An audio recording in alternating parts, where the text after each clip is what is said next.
Boa noite a todos, meus amigos queridos.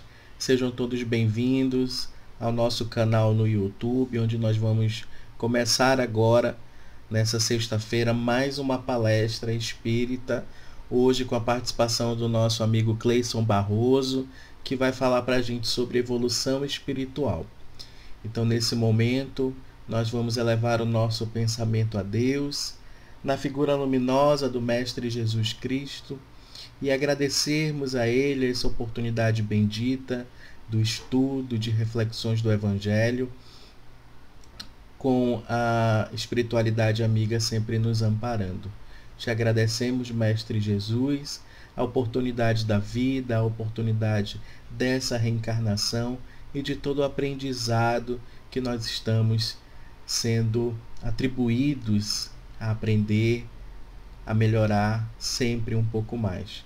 Mestre Jesus, fica conosco hoje, amanhã e sempre, que assim seja. Em nome de Deus, em nome de Jesus, de Maria, Mãe Santíssima e do nosso irmão Benedito, mentor espiritual da nossa casa, nós damos por iniciado a nossa palestra pública, a palestra espírita da noite de hoje. Eu passo a palavra agora ao nosso irmão Cleison e que possamos aproveitar todas essas reflexões da noite de hoje. Até mais.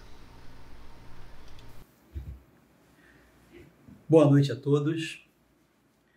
Que Deus nos abençoe, nos proteja e que a nossa fé, sempre alicerçada no conhecimento do Evangelho de Jesus Cristo, à luz da doutrina espírita, nos fortaleça hoje, sempre e cada vez mais.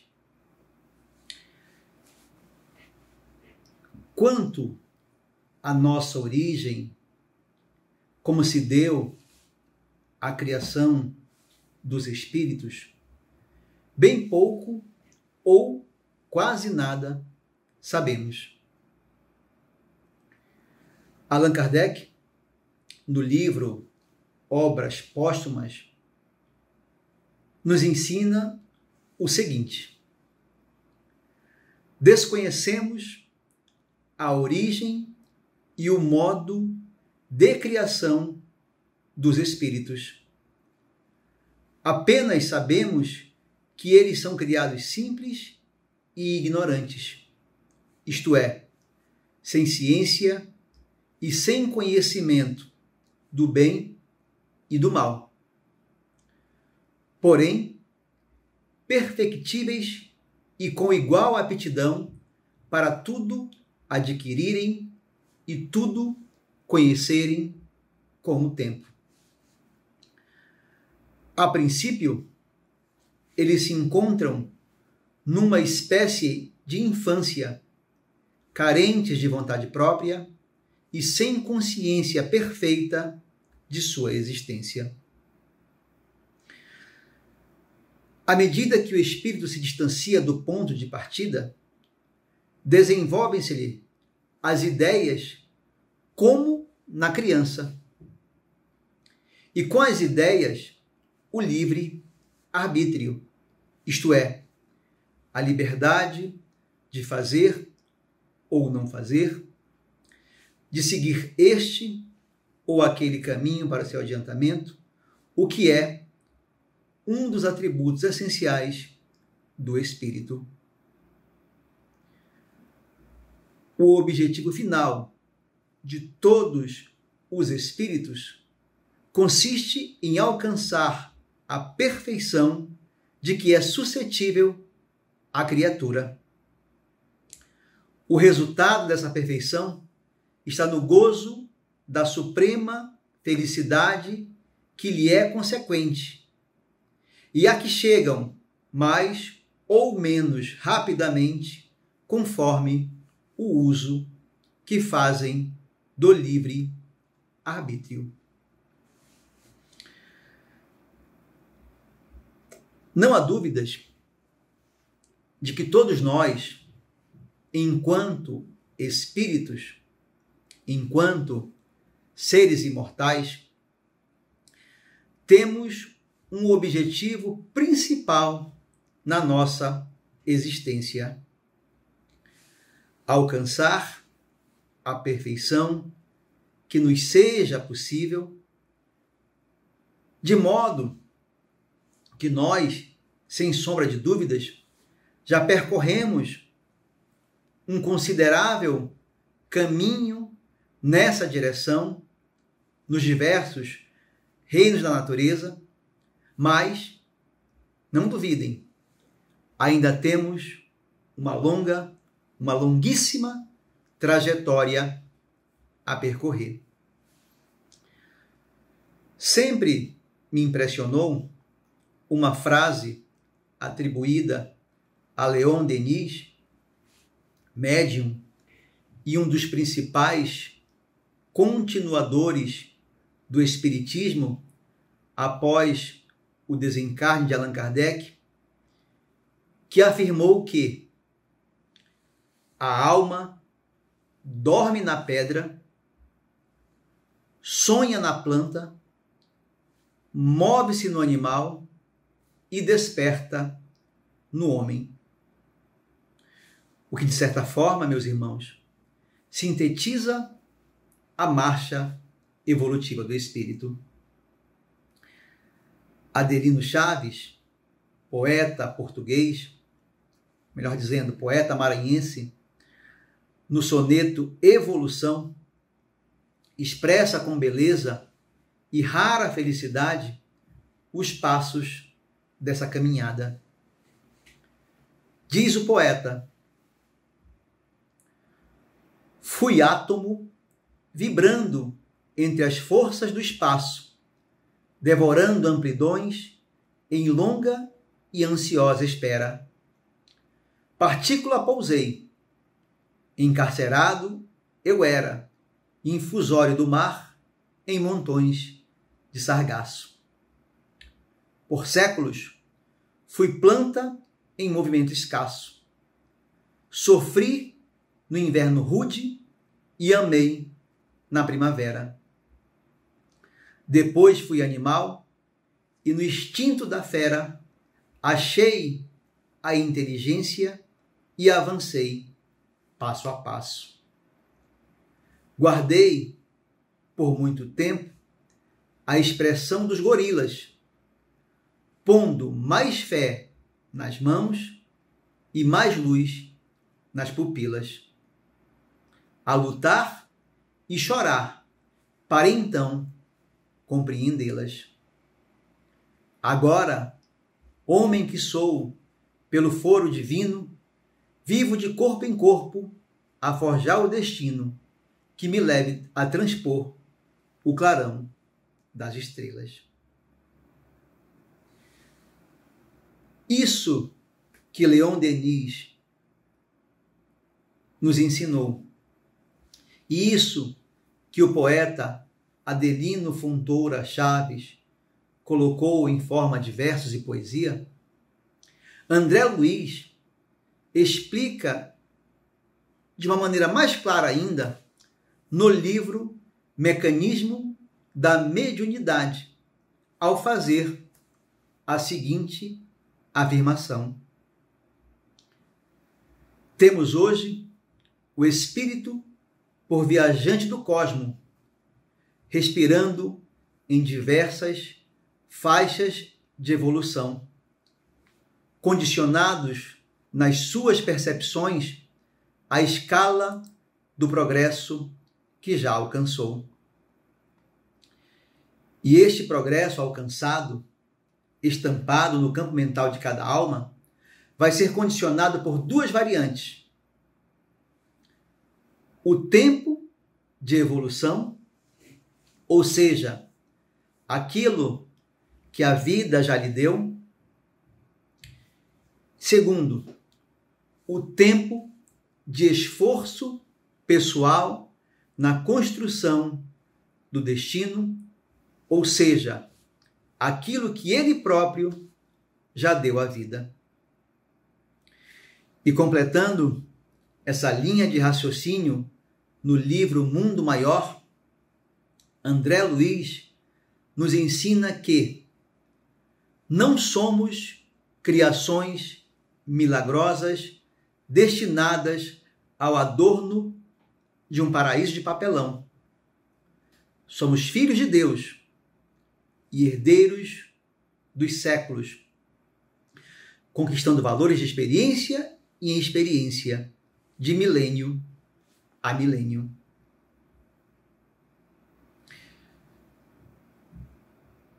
Após sabermos e refletirmos sobre tudo isso, inevitável que surjam alguns questionamentos em nosso ser. Qual será o nosso nível de evolução espiritual? Como está o nosso processo de crescimento espiritual? Já evoluímos o suficiente? Pouco? Ou muito? Ou médio? O Espiritismo nos ensina que passamos por várias e várias encarnações progressivas até alcançar a perfeição no ponto em que ela nos seja possível.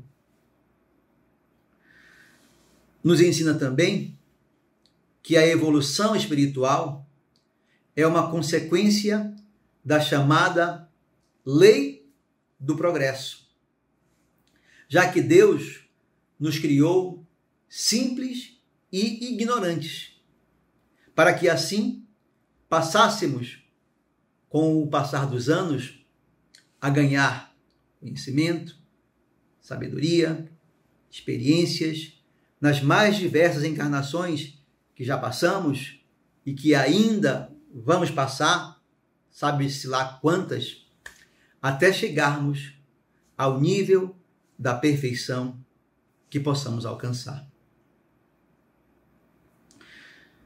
Para nós sabermos qual o nível da nossa evolução espiritual, em que parte do caminho estamos nessa trajetória, basta refletirmos sobre como nos comportamos diante das situações que a vida, que dizem por aí é uma caixinha de surpresa, nos apresenta.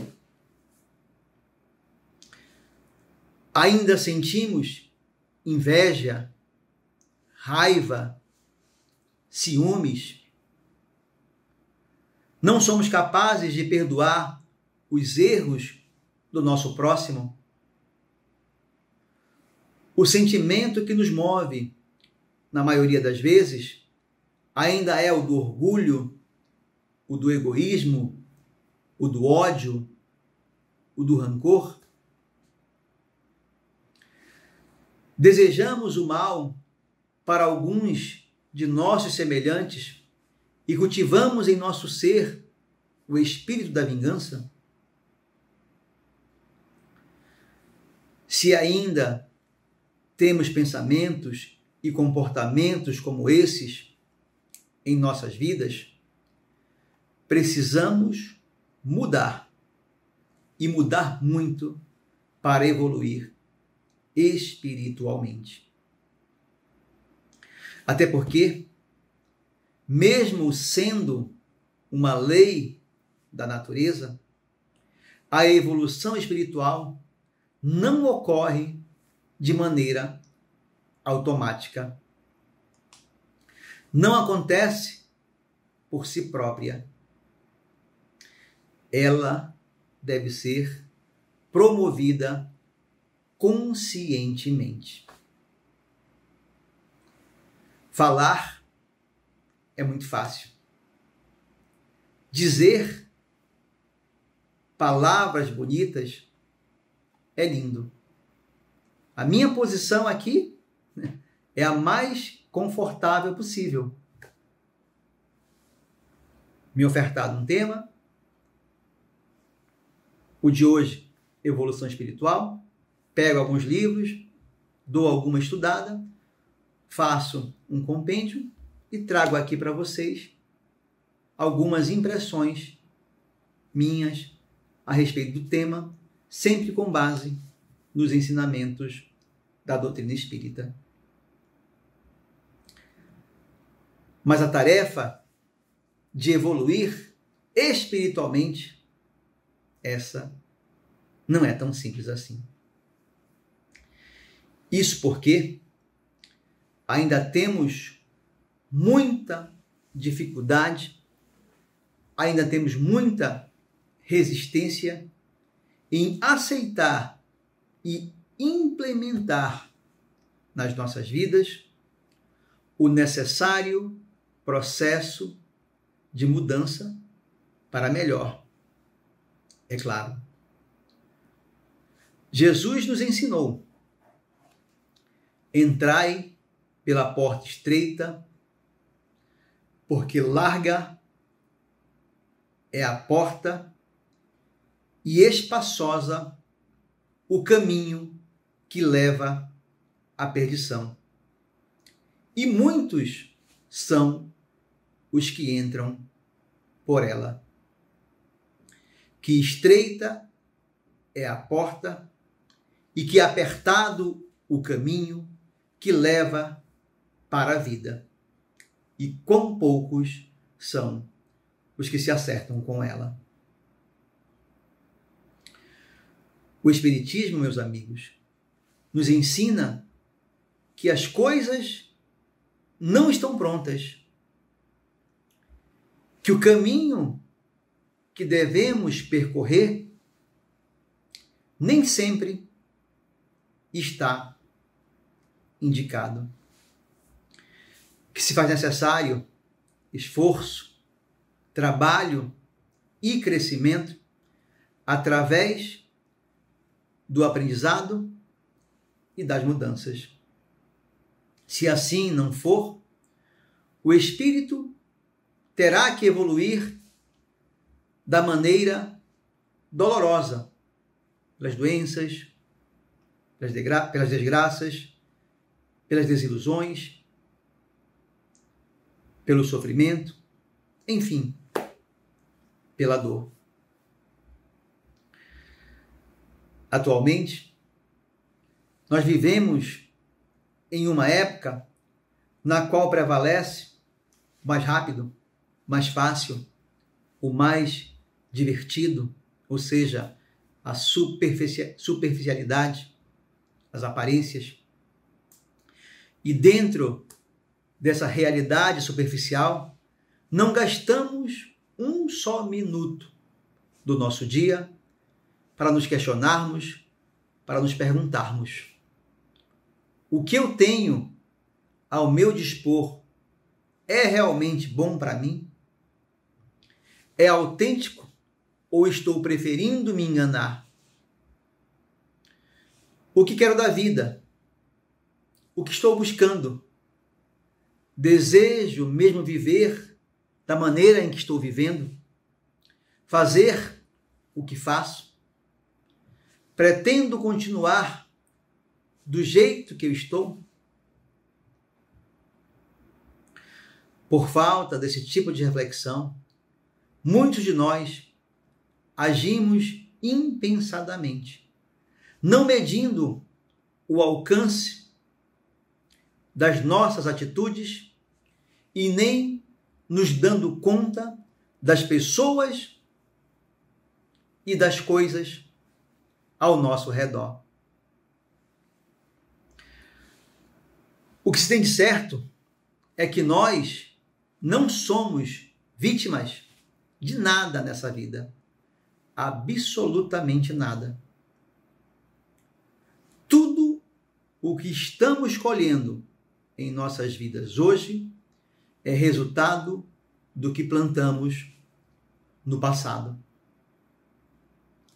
A cada um será dado conforme suas obras, nos ensinou o Mestre Jesus.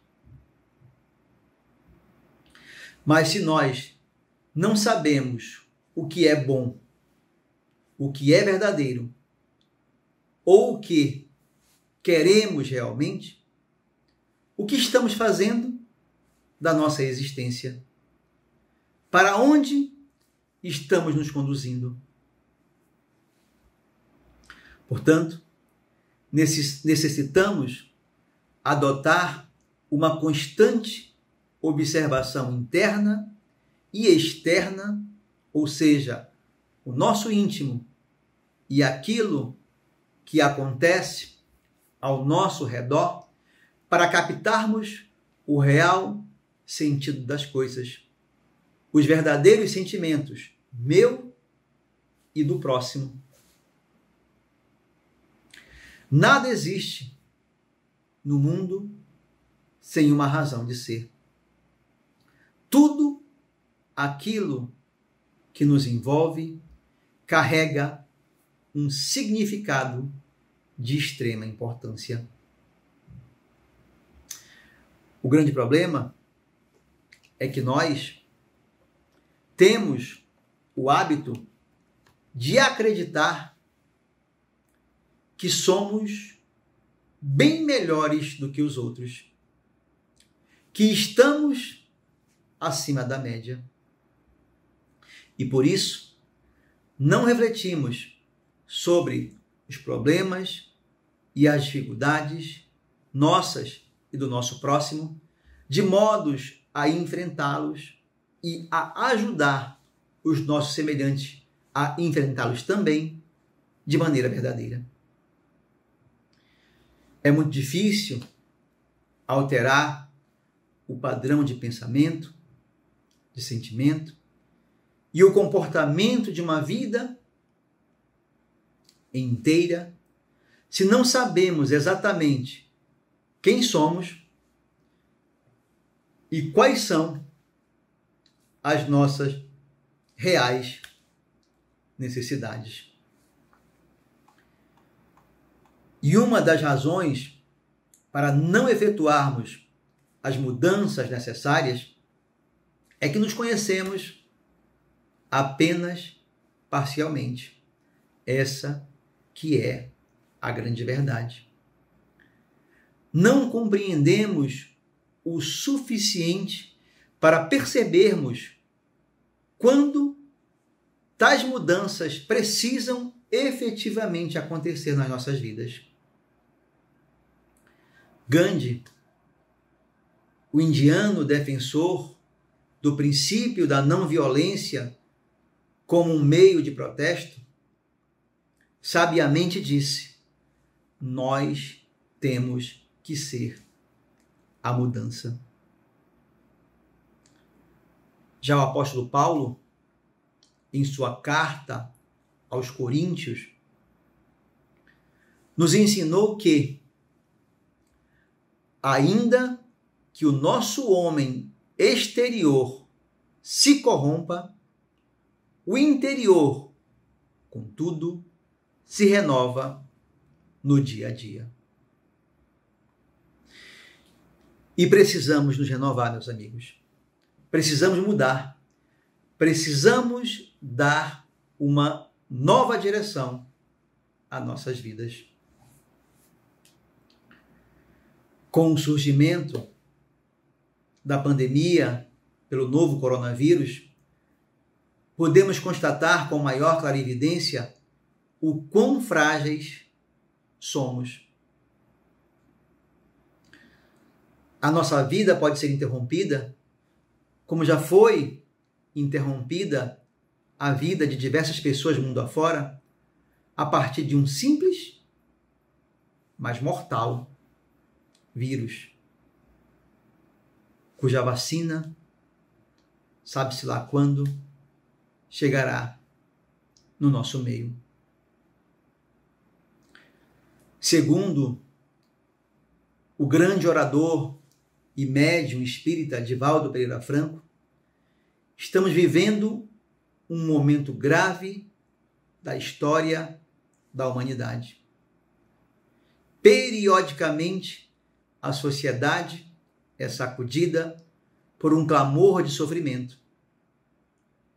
Desta feita, o coronavírus chega no auge de nossas conquistas intelectuais, morais, do infinito, do micro e macrocosmo.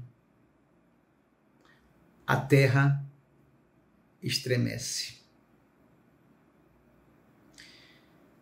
E nesse clima de medo, digamos assim, de receio, de cuidados maiores, inevitável que aflorem questionamentos diversos, tais como: o que eu tenho feito da minha vida? Que possibilidade tenho de recuperar o tempo mal utilizado? Como eu tenho distribuído meu carinho, minha atenção aos que me cercam? Quais os valores que tenho e que podem ser melhor utilizados?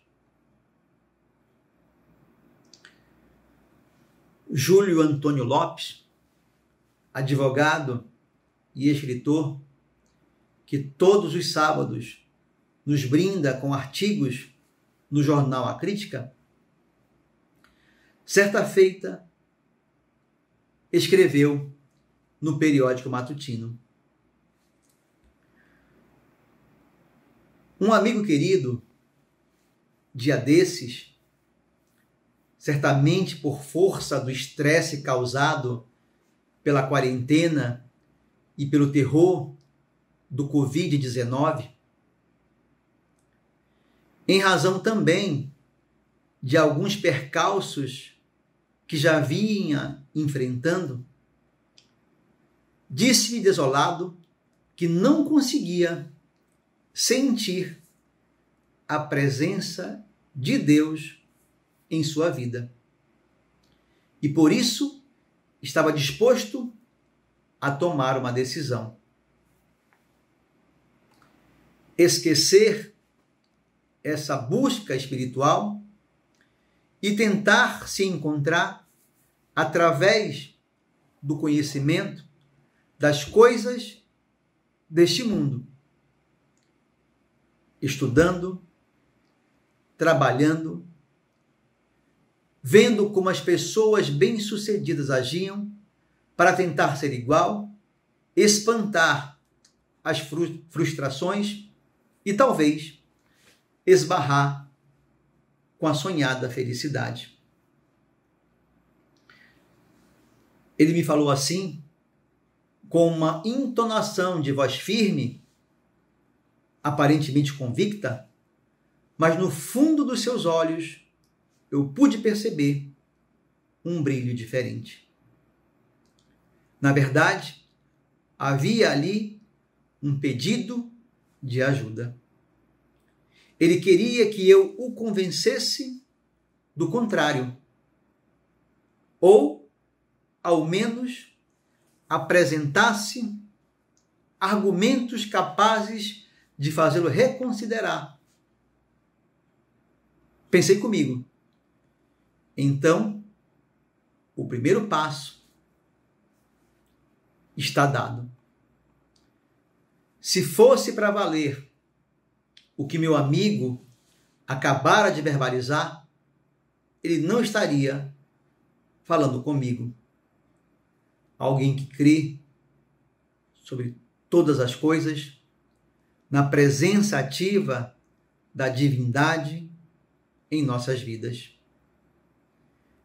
Desde que, é claro, como já ensinava o mestre Nazareno, tenhamos olhos para ver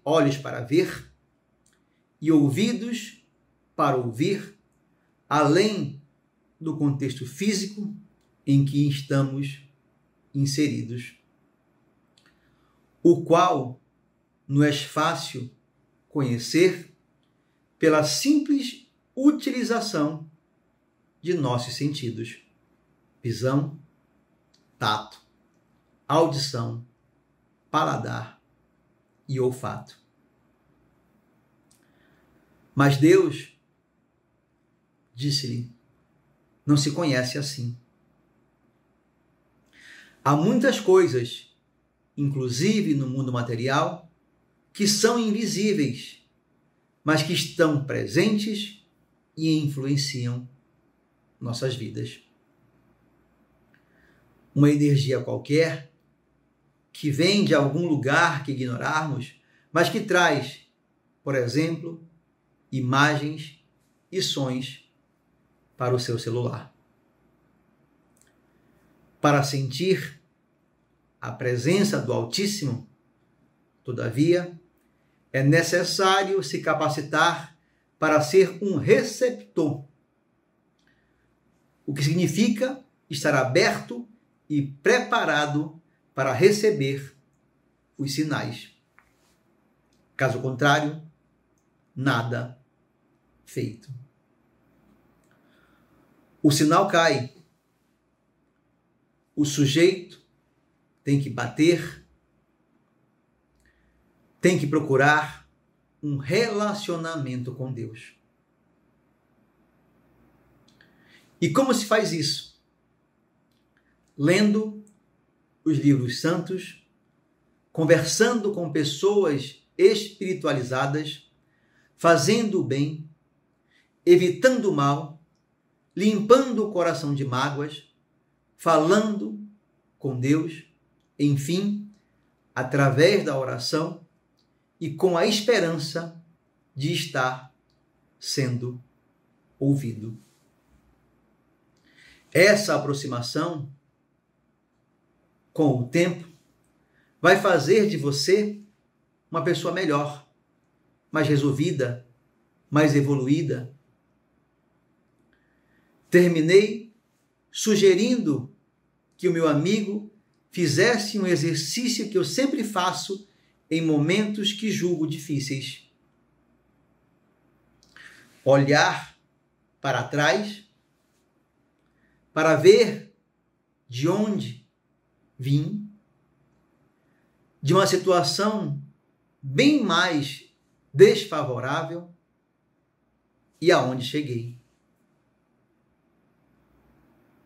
Olhar para os lados para ver quanta gente se encontra em situação pior do que a minha e as quais posso ajudar. Olhar para frente, traçando uma linha reta, uma meta que me edifique e que beneficie também a sociedade, porque não se pode pretender ser feliz sozinho. E, sobretudo, olhar para o alto, para agradecer a Deus, através da oração, pelo privilégio de ter nascido, de estar vivo e com saúde, enquanto muitos tiveram de partir, ou carregam uma cruz ainda pior. Fazendo esse simples exercício todos os dias, sentiremos que, embora não o vejamos como gostaríamos, Deus está conosco porque o encontramos dentro de nós. Eu e o meu amigo nos despedimos e eu lhe pedi, ore por mim. Ele me olhou surpreso, como se quisesse dizer, mas sou eu que estou precisando de orientação. Será que Deus vai me escutar? Depois de instantes, o amigo respondeu, ore por mim também. E por falar em oração, e já caminhando para o fim, sabido por todos nós que a nossa casa de amor e luz ainda está com suas portas fechadas pela necessidade de evitar aglomerações, a necessidade de evitar o contágio pelo coronavírus, e assim, ainda que fechada, os irmãos que formam a equipe dos trabalhadores do plano espiritual, sob a direção do nosso querido irmão Benedito, mentor da nossa casa espírita, continuam vigilantes e tenham certeza, permanecem ao nosso lado, nos estimulando para que não fechemos os templos sagrados dos nossos corações e para que mantenhamos a união de pensamentos em prece em favor de cada um de nós e de cada irmão do nosso planeta. De modo que devemos orar permanentemente por nós mesmos e pelo próximo. Vigiarmos a nós mesmos, desenvolvendo a benevolência, a indulgência e o perdão. Rogarmos a Deus os seus recursos para alcançarmos equilíbrio, discernimento, coragem, para domarmos, melhor dizendo, as nossas más inclinações, a fim de que não sejamos obstáculos à harmonia universal. Agradecermos as inúmeras bênçãos das oportunidades concedidas de servir ao bem, à família, aos amigos. Agradecermos por ainda termos a dádiva da vida, já que muitos irmãos foram levados bruscamente do planeta Terra em decorrência desse perverso vírus. Tenhamos a proteção divina a nos orientar para que tomemos as devidas precauções, sustentando assim o indispensável equilíbrio, a indispensável lucidez para percebermos além das aparências e, com isso, escolhermos o que verdadeiramente será o melhor para nós nas várias situações que enfrentamos no nosso dia a dia. No que diz respeito à importância desse comportamento cuidadoso, o Espírito Miramês, no livro Alguns Ângulos dos Ensinos do Mestre, nos ensina que, se o homem fosse espírito puro, não estaria reencarnado na Terra, sofrendo as duras consequências desse plano. A evolução é uma lei criada por Deus e é contemplando os horizontes da Terra que os espíritos se tornam conscientes das necessidades, das lutas que devem empreender para se libertarem do pesado fardo da ignorância em que se encontram. Desde os primeiros instantes que ingressa pelas portas da reencarnação, o espírito carrega consigo a bagagem das experiências e das necessidades e se vê ante as lutas indispensáveis que vai enfrentar com o dragão dos seus instintos inferiores. Para o combate, a primeira arma necessária é a vigilância. Quem não aprendeu a vigiar, continua caindo nas armadilhas dos lobos. E como o Evangelho diz que só os lobos caem em armadilhas de lobos, os que não conseguem vigiar continuam a ser lobos. Vigiar constitui a primeira defesa da alma na batalha consigo mesma. Policiar suas mais caras experiências contra as investidas do mal que deturpa, da ignorância que desestimula, da sombra que entristece. O exercício do pensamento poderá ser uma lavoura de conhecimentos inesgotáveis e, desse manejo individual, tiraremos lições valiosas, porque a razão constitui professor insubstituível no templo do coração. Com esse exercício, os sentimentos tomarão outros rumos e a alma entrará na era dos pensamentos puros, frutos da vigilância com Jesus, ensinada pelo Evangelho. A vigilância é a força que constrói nas almas as boas tendências. Deves vigiar no pensar, no falar e no viver. Muito obrigado pela atenção e pela paciência e até uma próxima oportunidade, se Deus assim nos permitir.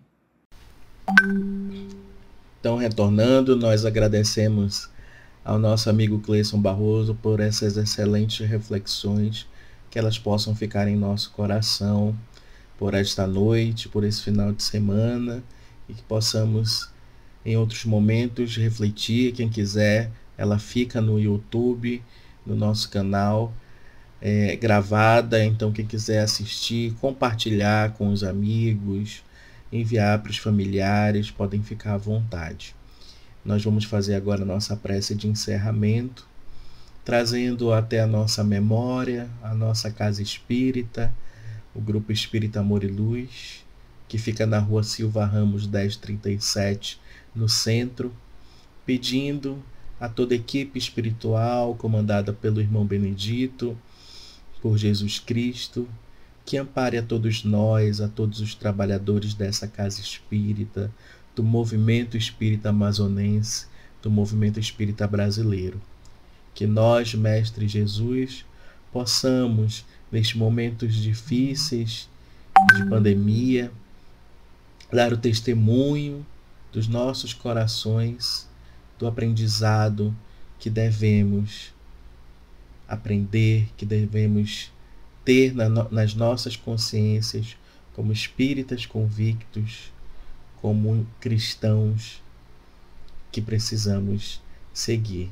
Nós te agradecemos, Mestre, a essa oportunidade de estarmos na doutrina espírita, a essa oportunidade de conhecimento do mundo espiritual para a nossa evolução espiritual.